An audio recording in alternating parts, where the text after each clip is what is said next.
Awa mo naman. Ito oh.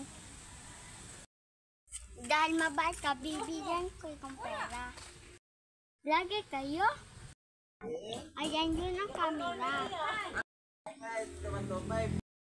Maraming salamat po. Few moments later.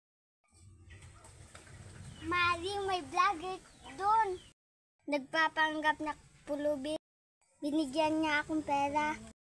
Talaga ba? Oo. Buti pa si Maring may pera. Mapuntahan niya. Ayun! Palimos po.